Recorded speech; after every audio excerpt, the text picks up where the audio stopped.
깨달은 스승을 대하는 자세, 락슈마나 사르마.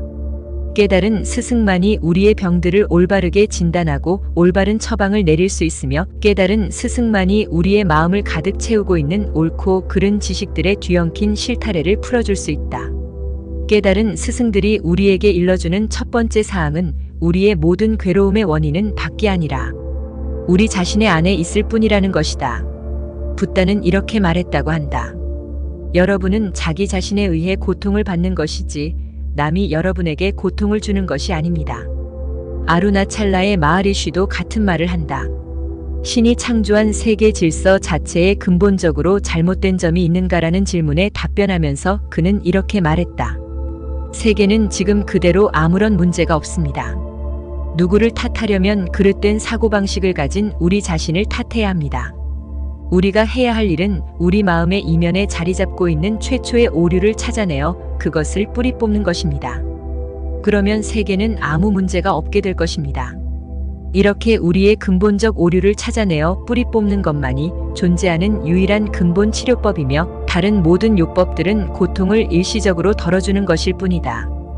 그런 요법들에 대해 할 수 있는 최대한의 말은 그것들도 그 나름대로는 우리가 올바른 치료법에 도달할 수 있도록 도와준다는 것이다.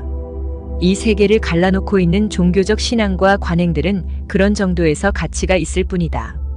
오히려 그것들은 사람의 마음을 올가매고 나약하게 만드는 경우가 흔하며 그리하여 해탈의 날을 연기하는 결과를 가져오기도 한다. 사실 이러한 견지에서 보자면 진지하고 성실한 회의가가 완고한 신앙가보다 즉 이 모든 종교들은 인류를 위해 존재하는 것이지 인류가 이들 종교를 위해 존재하는 것이 아니라는 사실을 인식하지 못하는 사람보다 훨씬 나은 것이다. 그런 이들은 자신의 신앙을 진리의 실질적 체험에 의해 오류로 판명될 수도 있는 것으로 여기고 가볍게 잠정적으로 보유하는 것이 아니라 틀림없이 진리 그 자체로 여기고 보유한다. 신앙이란 이 진리를 알기 위한 수단일 뿐인데도 말이다. 소위 회의가라 하더라도 만일 그가 참된 어떤 것, 진리가 존재하며 오직 그것만이 중요하다고 믿는 사람이라면 사실은 결코 회의가가 아니다. 진리에 헌신하는 사람은 헌신자 중에서도 가장 훌륭한 헌신자라고 말할 수 있을 것이다. 진리란 무엇보다 소중한 것이며 믿음이란 오직 진리만을 위한 것일 때 신성한 것일 수 있다는 사실을 인식하지 못하는 신앙가는 존경받을 가치가 없는 것이다. 그런 사람을 정직하고 진지한 회의가보다 훨씬 나쁜 위치에 있다고 할 수 있다. 왜냐하면 첫째로 그런 사람은 앞으로 다루게 될 탐구의 방법을 받아들이지 않을 것으로 보이며 둘째로 가령 그가 살아있는 깨달은 스승을 찾아가서 가르침을 청한다 하더라도 그는 깨달은 스승이 일러주는 말을 10중 8구 오해할 것이기 때문이다.